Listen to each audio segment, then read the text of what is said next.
Toujours sur le parvis de la Visitation pour cette grande fête de la radio, le défilé finalement des grandes voix de la radio sartoise, 72 voix pendant tout ce week-end. On passe maintenant à l'interview de Yves Caillon, il est 9h, interviewé par Robin de Radio Alpa. Place à vous messieurs. Bonjour à tous, Robin Hulin donc de Radio Alpa avec vous pour un nouvel entretien dans ces 72 heures de la radio.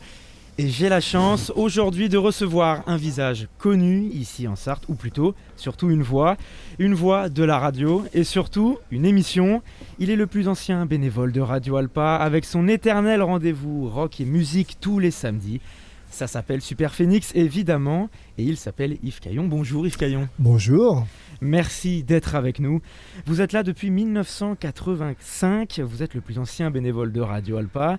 Quand moi je suis probablement un des plus jeunes journalistes ici. Alors c'est un peu le choc des générations entre nous deux aujourd'hui. C'est aussi ça la magie des 72 heures. Et on va parler donc de votre parcours dans la radio. 40 ans de radio presque. Une expérience semée d'anecdotes assez incroyables. Vous m'en avez raconté certaines hallucinantes avant l'émission. On en parlera un peu plus après. Et puis un mot sur votre vision de la radio aujourd'hui, après 4 décennies d'émissions et de passion. Donc pour commencer, vous êtes une voix que beaucoup de fidèles d'Alpa et des radios en Sarthe connaissent. Mais pour présenter un peu votre émission aux derniers auditeurs sartois qui ne connaîtraient pas, qu'est-ce que c'est Super Phoenix ? Super Phoenix, c'est une émission qui existe depuis 1989 dans l'état actuel, donc ça fait plus de 30 ans. C'est le rock des années 70. Voilà un petit peu, alors on passe des nouveautés mais tout tourne autour des sonorités donc des années 70, donc vous pouvez retrouver du Pink Floyd comme du AC/DC, comme voilà, les Rolling Stones, enfin voilà, c'est très très large. Et voilà, donc l'émission se décompose en 2 parties. Donc une heure sur les nouveautés et la deuxième heure, on égrène les années, par exemple le mois de juin 1981 et les albums marquants de cette époque. Du rock à l'état pur. Et puis il y a 32 ans, alors comme vous l'avez dit, Super Phoenix a muté, enfin c'était Phoenix et c'est devenu Super Phoenix. Voilà, j'ai fait beaucoup de radio avant de venir sur Radio Alpa. Et donc Phoenix parce que c'était à la fois un clin d'œil à la ville américaine et Phoenix qui renaît toujours de ses cendres puisqu'il y a eu plusieurs émissions. Et donc Phil qui est avec moi depuis 32 ans est arrivé et ça a donné un plus à l'émission. Et donc c'était super, donc on a dit là ça s'appelle Super Phoenix. Elle a changé un peu la ligne directrice de cette émission au fil des années ou vous avez toujours souhaité garder la même empreinte à l'antenne ? Non, ça a évolué dans le sens où on est devenu un peu plus professionnel. Alors je parle pas, c'est pas notre métier, mais on est devenu plus concis par rapport aux premières radios locales où effectivement on s'écoutait parler, mais c'était logique, c'était la libération de la parole. Là on est un peu plus cadré et sinon on était beaucoup plus extrême. Enfin, Phil était beaucoup plus extrême. Donc là, maintenant, c'est-à-dire extrême. De la musique beaucoup plus extrême qu'on peut retrouver par exemple dans l'émission Schizophrénia. Donc là, on est beaucoup plus classique et beaucoup voilà. Plus rebelle.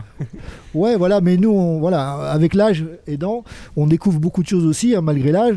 Et voilà, c'est plus rock que hard rock maintenant. Enfin, c'est un petit peu un mélange des deux. Alors, racontez-nous votre arrivée à Radio Alpa au milieu des années 80. Ah, l'arrivée.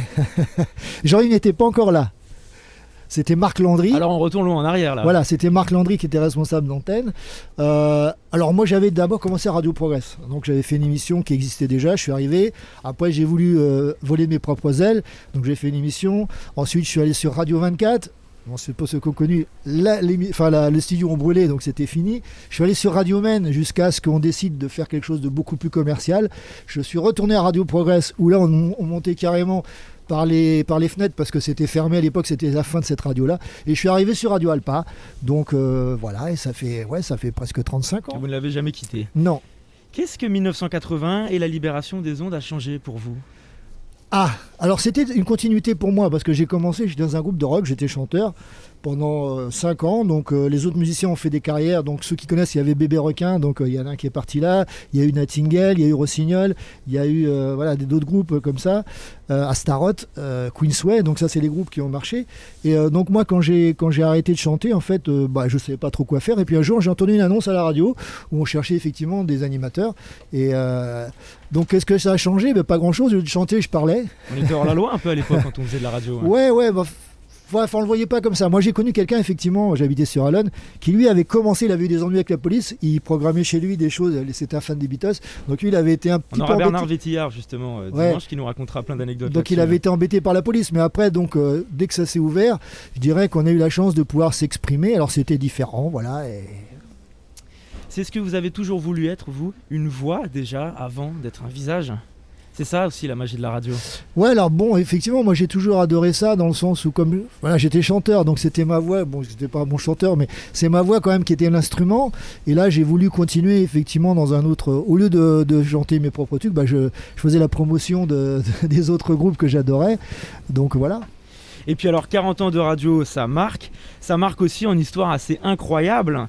Quand vous étiez sur Radio Men, il y a longtemps, vous avez évité le suicide d'une auditrice en direct. Comment vous avez fait ? Alors comment on a fait, donc j'étais avec Bruno Bernard, donc un ami que j'avais poussé à faire la radio parce que lui il voulait pas, mais moi j'ai toujours adoré être à deux. C'est-à-dire tout seul c'est toujours un peu ennuyeux, bon voilà, et j'aime bien partager. Donc je l'avais obligé à venir avec moi et un jour donc on faisait une émission, c'était le soir, et donc on a une auditrice qui nous a appelé et donc elle nous a, voilà, elle voulait se suicider et donc en fait on a pendant 2 heures on a continué à lui parler pendant qu'on faisait la programmation, jusqu'à ce qu'on réussisse à savoir. Elle vous a appelé pour vous dire qu'elle était voilà, en détresse et tout ça. Donc enfin c'est Bruno qui a beaucoup parlé. Moi je continue à animer et donc il a réussi au fil du temps à lui faire dire d'où elle habitait et donc les secours sont allés. Bon voilà, et ça s'est pas passé donc. Et puis Super Phoenix vous a aussi permis, vous a donné l'occasion de faire plein de rencontres. Alors vous avez rencontré des légendes. Ah ouais. Yann Gillan et Steve Morse. Alors pour ceux qui ne resitueraient pas, on parle de Deep Purple. Alors mon père est fan, il nous écoute. Ouais, ben nous aussi. Oui, donc voilà, j'ai rencontré Corinne de Téléphone, j'ai rencontré Yann Gillan, Steve Morse, donc en 96, que j'ai rencontré en 2011 ensuite, où ils ont signé les photos que j'avais fait en 96. Comment s'est faite la rencontre avec Alors ces la stars ? rencontre, c'était très spécial. En fait, j'avais une amie qui était chez moi, qui était écossaise, et on est allé au Bluff. Alors le soir on va au concert, mais on est au Bluff dans la journée. En fait on est rentré dans Antares, il n'y avait personne qui nous a empêché de rentrer. Et là on est arrivé sur Deep Purple Overseas, on a demandé si on pouvait rencontrer quelqu'un. On a rencontré je crois que c'était Martin Cole, le manager donc, de Deep Purple, qui est venu nous voir. Et comme il était écossais, ça a tout de suite bien passé avec. Donc avec un sacré culot. Ouais, alors ça s'est très bien passé avec mon ami. Et il lui dit qu'est-ce que vous voulez ? Moi, j'aimerais bien voir Yann Gillan. Et en fait, il a été réveillé, Yann Gillan, qui faisait sa sieste. Et donc, on est rentré dans la loge. Alors là, vous avez le grand bonhomme qui ouvre la porte. Vous y croyez pas, quoi, franchement. Bon, ça s'est pas trop mal passé parce que là, il venait de se réveiller. Donc, on l'avait un peu embêté. Est-ce qu'il était sympa ? Moyennement. Parce qu'il donne souvent l'impression d'être sympa. Non, moyennement, parce qu'on venait de le réveiller. Et puis, bon, les interviews, c'est toujours les mêmes. On lui demande comment se passe la tournée. Le mec, ça fait 1000 fois qu'il te dit la même chose. Par contre, le soir, on a réussi à rentrer. Enfin, nous, on avait des basses backstage. Et là, il nous a demandé comment on avait trouvé le show, tout ça. Et on a vu tous les musiciens, dont Steve Morse, que j'ai interviewé pendant plus d'1 heure.